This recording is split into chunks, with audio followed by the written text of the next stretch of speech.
Today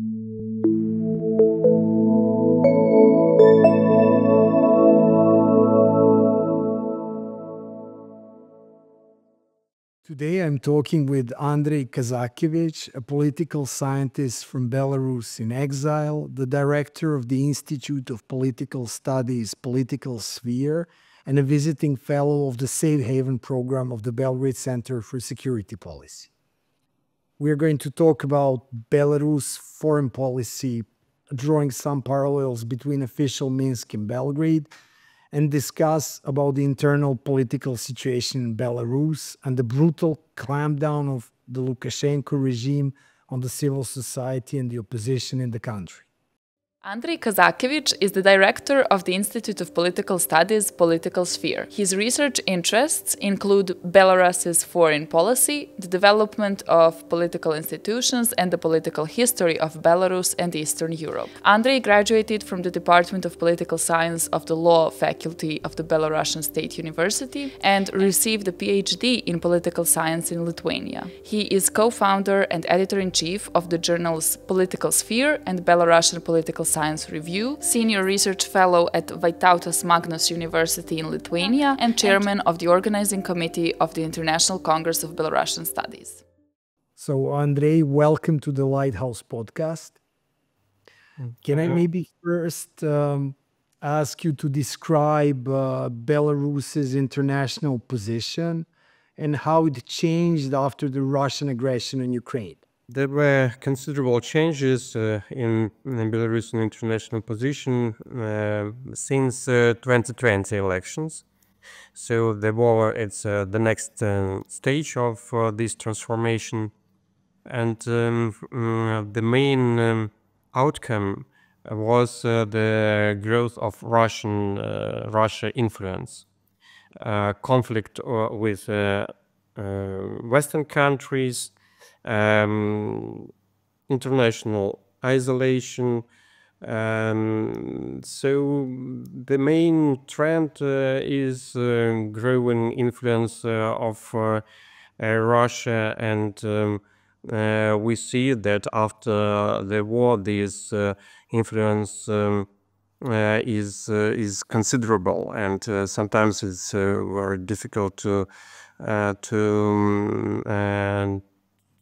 understand to what extent actually the Belarusian authorities are independent in their, especially foreign policy actions. But is it more, how would you describe actually this relationship between Minsk and Moscow? Because there are many different views concerning this issue.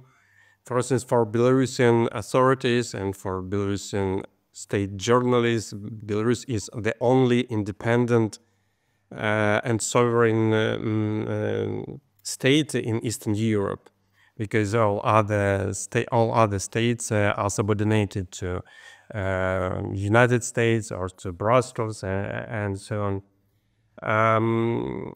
On the other side, some analysts and journalists even speak about occupation of Belarus, that Belarus was occupied by Russia after 2020, and it's completely dependent on Moscow. I think that it's better to speak about client state or dependent state, because it's true that influence of Russia is great, and it's very difficult to speak about any independence, especially in foreign policy issues for Belarusian authorities. The same regarding economic cooperation and so forth, but some extent of autonomy, some, especially if you speak about internal policy, politics and economic policy and so on, it was preserved. That's why it's some kind of dependent client state. with great influence of external power, Russia, but of course with some limited but sovereignty regarding especially internal issues. Right, right. And where is this sovereignty most seen, let's say, after 2020? Where? Yeah, exactly. In which, let's say, areas of internal affairs? No, mainly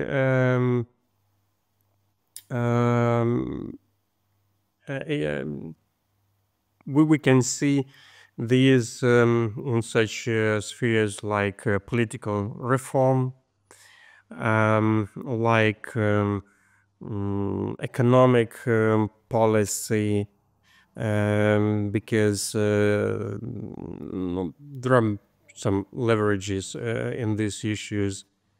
At some extent, of course, some possibility to cooperate with non-Western countries. I will ask you about that because I just, as you're getting there, I wanted to ask you about China because historically China viewed Belarus as a strategic transit point for its goods into Europe, envisioning strengthened EU ties in this way. But now, since Belarus is faced with isolation, sanctions, and the looming threat of border closures, Lukashenko, he went to China 2 times last year.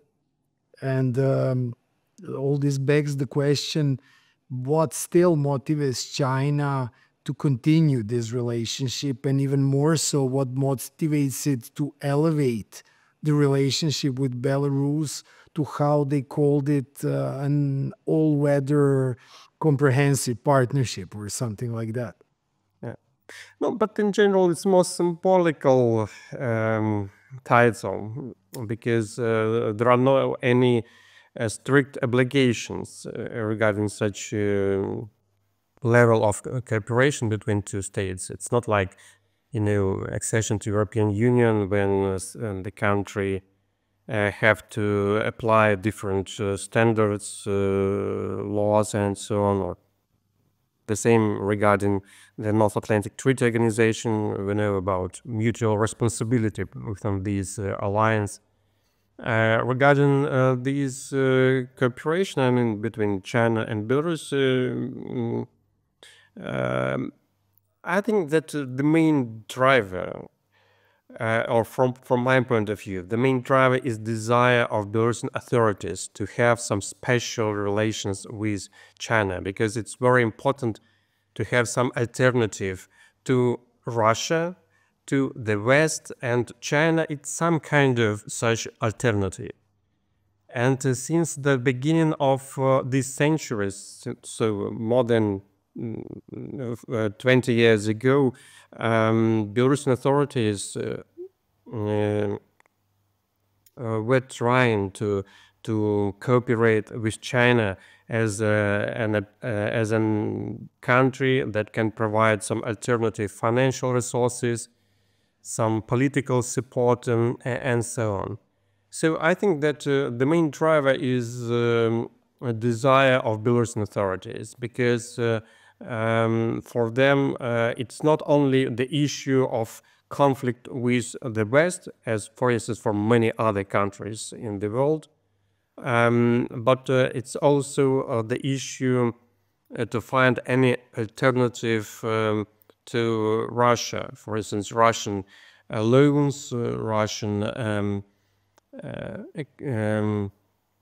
industry, Russia support at the international level, and so on. For instance, during last 20 years, it was very important for Belarusian authorities to underline that Belarusian foreign policy completely coincide with China foreign policy, that Belarusian authorities support any actions and initiatives of China.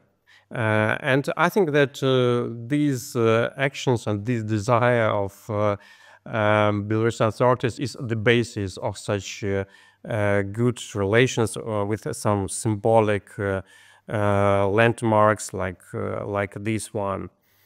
But yes, you're right that now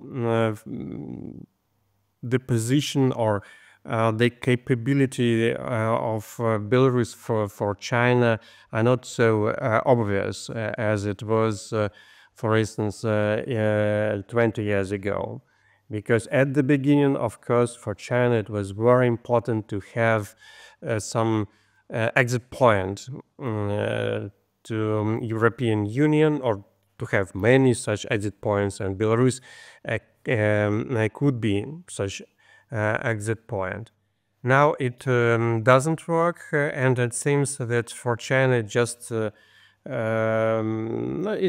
good to have some country that is loyal to China, close to Europe, and probably and use, of course, it's from logistical point of view, but there are many problems regarding these as a result of confrontation of Belarus with neighbors, with EU, United States. Yes, exactly. And maybe to go further, because Serbia too has a very close relationship with China. This year it found itself an exclusive list of only 3 countries Chinese President Xi visited during his trip to Europe. So apart from France and Hungary, he came to Serbia. So if I would ask you to draw a comparison between the Chinese relationship with Belgrade and Minsk, what are the main differences and main similarities in your view? There are some similarities. No, first of all, Serbia and Belarus is a part of Road and Belt project of China. Both countries are part of European direction of China for foreign policy. China is some kind of alternative for Belarus and for Serbia to have some additional financial resources, to have some space for foreign policy actions, to influence the main partners. For Serbia, it's European Union. For Belarus, it's Russia. Former, it was also neighbors and European Union.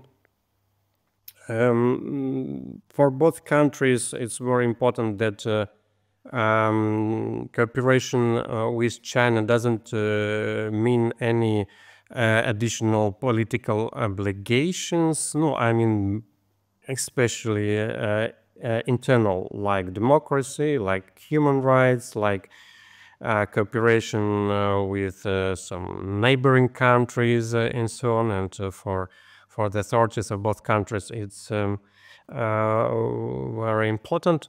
And probably one additional similarities should be underlined for historically for Serbia. The relations with Western countries were complex because of war conflicts, because at least according to many Serbian political forces, West supported Croatia, supported dissolution of Yugoslavia, then supported separatists in Kosovo. That's why there is some internal anti-Western element, or some internal anti-Western forces, and for them it's natural to seek some non-Western allies like Russia, like China, and so on. And of course, it's much more easy for China to cooperate with such country. And the same, or at least similar problem for Belarus or for Belarusian authorities, because Belarusian political system is not acceptable for Europe, for European Union, because it's the authoritarian regime. There are many problems with human rights and so on, and that's why. That's why for Belarusian authorities it's very important to find some non-Western power and cooperate with it. And that's why Belarus is so open for such China cooperation. But there are many differences also. I wouldn't like to go into details, but at least some of them should be mentioned. For instance, China is much more important for Belarus from political point of view. No, at least as I see, in the case of Serbia, it's more about economy, probably military cooperation and so on. And in general, Serbia foreign policy is more flexible concerning cooperation with different powers. It's not the case for Belarus. China is much more important. And that's why, for instance, as I have mentioned, Belarusian authorities always underline that they totally support all issues that are interesting for China, like Hong Kong protests, Taiwan issue, conflict with United States. Belarusian authorities always support China in different international organizations like United Nations and so on. It's not the case for Serbia. Yes, you mentioned this flexibility, and I think it's especially visible when it comes to Serbian foreign policy. Actually, when we come to bilateral ties between Belarus and Serbia, because Vučić's regime, for example, he refused, still does, to introduce sanctions to the Russian Federation for more than, now 2 years since the beginning of the Russian aggression in Ukraine.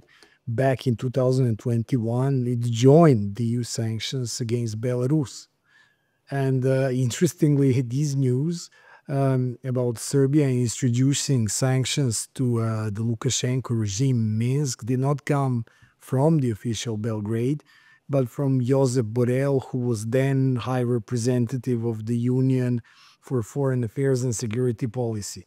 So how did this decision of the Serbian government affect the bilateral ties between Serbia and Belarus?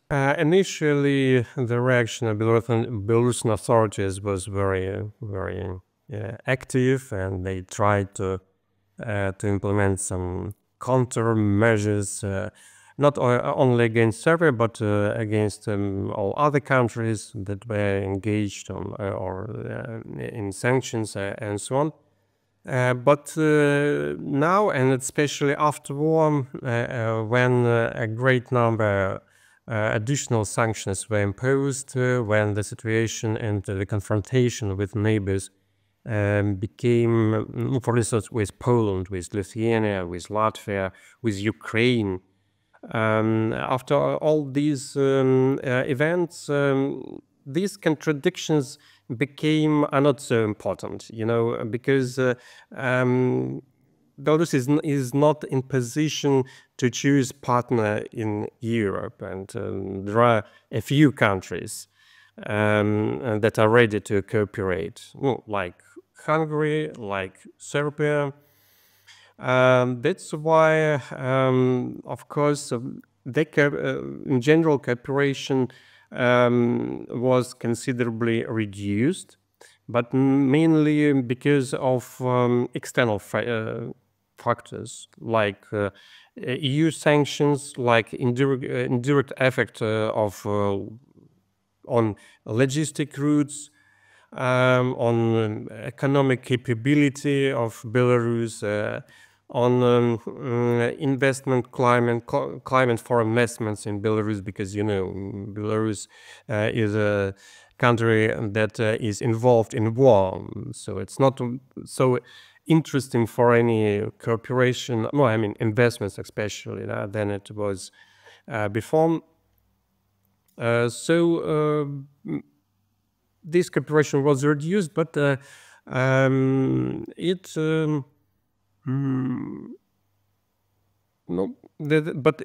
but this cooperation is possible in different spheres.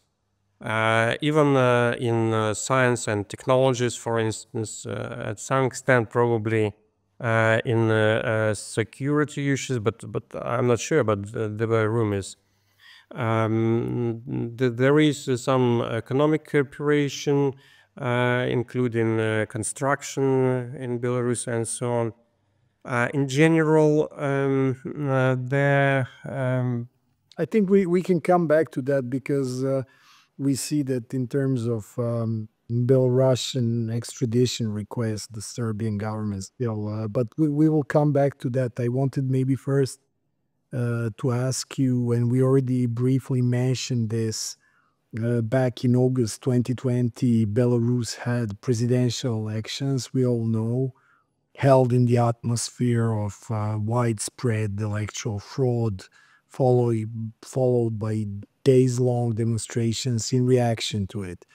And the opposition candidate, Svetlana Tsikhanouskaya, claimed to have won a first-round victory and called on Lukashenko's regime to start negotiations.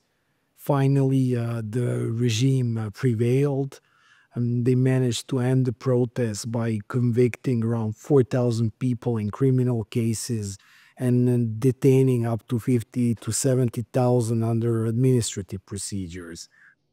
According to the estimates, there are as many as 1,400 recognized political prisoners still in Belarus jails. As a consequence, many people protesting and writing against Lukashenko regime are in exile. In Serbia, there is a case of Andrei Kazakevich, a Belarusian journalist, activist, and human rights defender who spent months in an extradition trial, jail, and detention in Serbia, and his ordeal is still ongoing. Can you tell us something about the persecution of political opponents in Belarus and the situation of the citizens of Belarus in exile that they find themselves into? No, the situation is bad and it's getting worse, actually. Repressions since 2020, it's a part of so-called political reform. That the aim of this reform is to transform completely political system. The main principles is to eliminate any public oppositional activities, any political parties that are not support the government, and actually absolute majority of them were banned. Now we have only four parties, and all of them support Lukashenko and his policy. The same regarding NGOs. Most of them were closed and or forced to leave the country. The same regarding medias. Practically all influential independent medias were closed and were expelled from the country. The reform of constitution was conducted to reduce any possibilities of citizens, even theoretical, to influence the state policy. For instance, such new bodies were created like all Belarusian People's Assembly and so on. It's very complicated for people who are not engaged in this process. But the main trend is just to eradicate any alternative political activity and political activity in general. The repressions, it's a part of base policy. Repressions are used to repress any political activity, any public activity in social medias, for instance, and so on. And it's very difficult to predict when this will end. Probably it's more dependent on the war in Ukraine than on any internal developments or any. How so? How so? Explain it to us. Because war increased support of Russia. That means that Russia are ready to cover any expenses for Belarusian authorities. Before war, there were some restrictions for Lukashenko regarding repressions, because repressions would mean additional sanctions, additional economic problems, additional restrictions for foreign policy, and so on. After war, all these things just happened at a time, and Russia is ready to compensate, to cover all these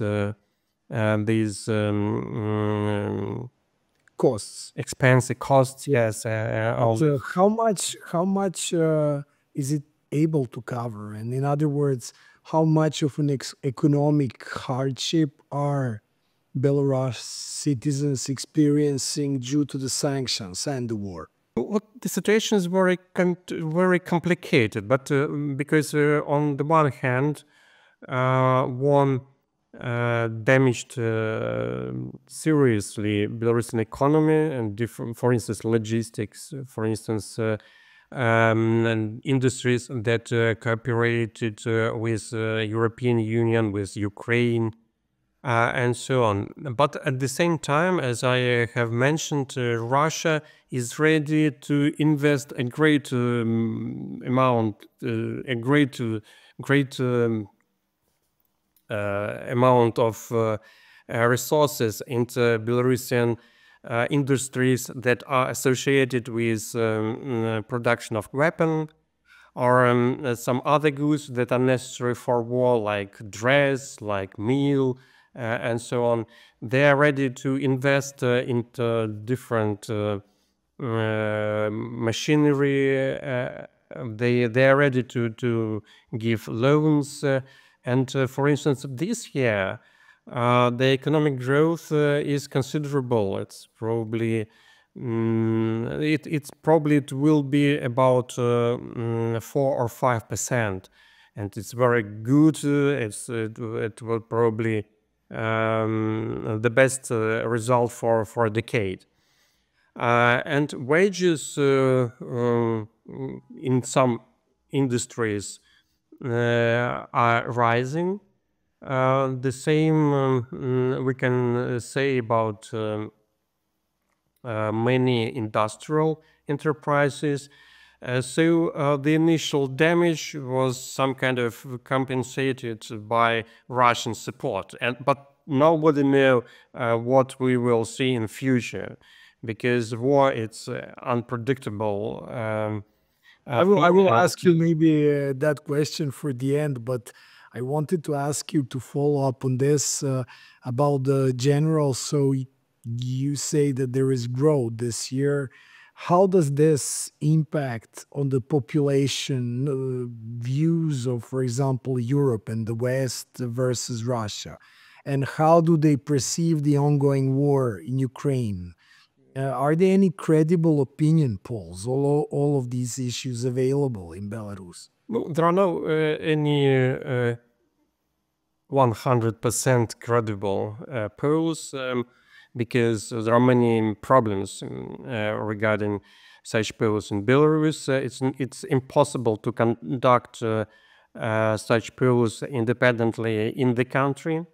Only some online polls are possible, or polls by phone and so on. And there are many issues, methodological issues regarding the accuracy of such polls. But so we can't regard these polls or these figures literally, yeah. But at least they can give some general structure, some general trends in the society, and so on. So that's why these results are also important to understand what is going on in the country. And I would say that Belarus is in between, like in comparison, for instance, with Poland, when the absolute majority is consolidated against Russia and supports Ukraine. In Russia, the situation is the opposite. Our absolute majority is consolidated in favor of support of war of Russia against Ukraine. In Belarus is divided, and the situation in Belarus is very similar to situation in Slovakia, for instance, in Montenegro, and some other countries. I don't know the situation in all European countries, but I suppose that in many Balkan countries the situation is similar. It means that Serbia, that is a global outlier in support for Russia, but there are other reasons for that. Yeah. Yes. So it's a considerable part of population support Russia. Probably 40%, probably 50%. It's difficult to name the exact figure. It depends on the question that we ask. It depends on the technique that we use, but it is considerable part. But at the same time, the absolute majority doesn't want any involvement in war. They don't support the idea that Belarusian military units should be involved in this war. The absolute majority think that Belarus should be out of this war and this confrontation. About 1/3 of population supports Ukraine, probably more, probably less. They are not under influence of Russian medias.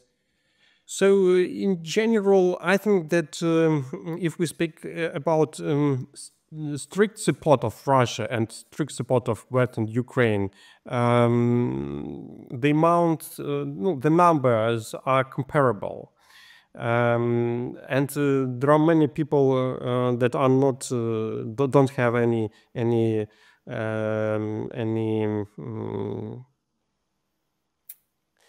stable opinion regarding this issue. But in general, society is divided, and Belarus is a better ground for informational war. And we see that